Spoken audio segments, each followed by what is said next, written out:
Hey guys, in today's videos we're going to be doing just a Q&A. These are some of the more commonly questions I've been asked on Instagram.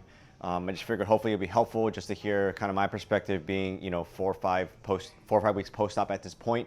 And just answering some questions from even the rehab side from a clinician who sees a lot of ACLs. So I would say a popular question I got is what I've been focusing on in the first, I'm again 6 weeks post-op.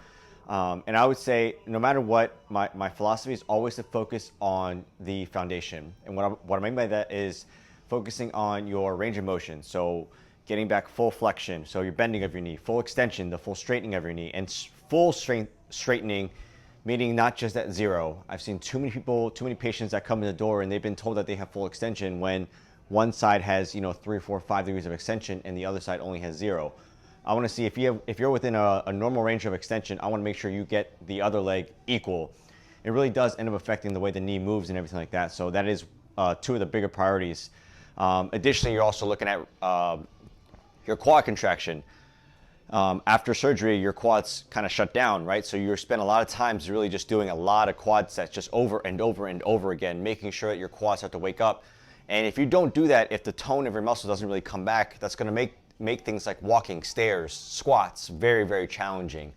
So those are kind of the major things, and obviously swelling, that is super important too. Those are kind of the 4 major points: flexion, extension, quad, and swelling. Those are the 4 major things that I really spent my time focusing on, and I'm still spending a little bit of time focusing on now.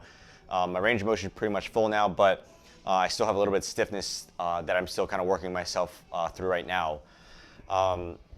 People have also asked what has it been like as far as the mental side of recovery in the early phase of rehab. And I to be honest, I wasn't really sure what to expect because I've been through it myself with my right side. I treat it every single day. So I wasn't really sure how I was going to personally handle it. To be honest, I think it's been harder than I actually thought. It's been challenging just managing expectations. I feel like that's a big thing. I set these really unreasonable goals for myself. I was like, I'm going to get rid of the crutches at this time, or I'm going to get out of the brace at this time, or I'm going to walk at this time. Really early stuff, really things in the early phase that we really want, right? We just want some independence. We just want to feel normal again after surgery, and it doesn't really always work like that. And I would say that for the most part, that was probably one of the biggest struggles, if not the biggest struggle of mine, is that I need to show myself a little bit of grace and just understanding that like my body heals differently than somebody else does. So I've had to catch myself trying to make sure I calm myself down and understanding that like, okay, maybe I don't get there at this point. It's okay to have goals and everything like that, but understanding that if I don't meet them and if I meet them a week later, that it's okay. My body is going to heal at my own rate. I'm going to recover at my own rate. I cannot compare myself to my patients or other people that I see. I would say that kind of leads me into my my next big thing is that like, I want to make sure that people are emphasizing and not comparing themselves to others. A lot of you at this point, if you're recovering from an ACL tear, you have had a friend who has gone through it, or maybe a friend who is currently going through it. It's tough because you always want to compare yourselves to that friend who really recovered really fast. And I found myself comparing myself to my patients. I have some patients who have flown through rehab and everything they've just been able to check right away. And to be honest, I've been a little slow in regards to certain things. Like I'm still not going upstairs normally, like one over the other, quite yet, because I'm still dealing with a little bit of that tightness in the front of my knee.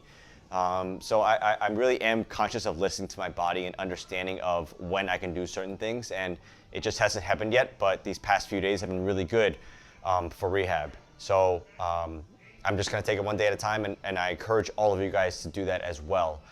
Some other questions like, what do you do about if you don't have full range of motion, if you don't have swelling, if you do still have swelling? And it's one of those things that you have to make sure that you are constantly working at, every single day, multiple times a day, just working at it, because it is super important. If you don't set your foundation right, you can't build upon that.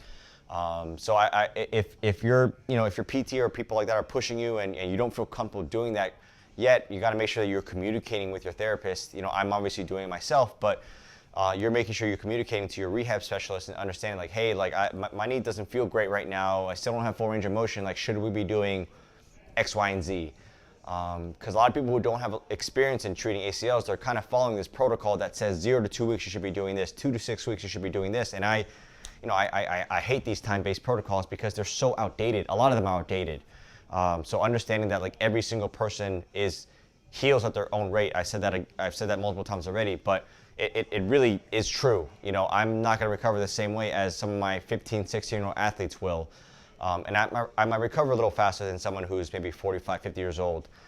So again, just making sure that you guys are understanding of this. So yeah, those are kind of the most common questions that I got. A lot of people have asked other questions like when do you think you'll start jogging again? When do you think you'll start running, cutting, and all that kind of stuff goes? But understanding that I'm not quite there yet. I do plan on making a follow-up video, a follow-up Q&A video in the future. But I wanted to kind of hit these 3 or 4 major questions that seem to be common for where I'm currently at in my rehab. So again, I appreciate you guys following on. Hope you guys found this useful. And if you do have questions, feel free to post them below. I'll do my best to try and get to them either in the next video or a quick comment. But again, understand that for any of you guys who do have specific questions about rehab or about where you are in your rehab, I just can't answer them, truthfully, because I haven't assessed any of you, and nobody should be offering any type of medical advice, period, through any type of social media platform, whatever it may be, because it takes an evaluation first. Hopefully you guys just find some of this helpful in just seeing my progress being 6 weeks post-op at this point. I'm going to start posting, my next updates will include much more like exercises about where I am. But again, understanding that's my journey and not yours. So again, I appreciate you guys following along and supporting me, and hopefully you guys found this video helpful. Thank you. Thank you for watching today's video. Please feel free to like and subscribe and share it on your social media platforms.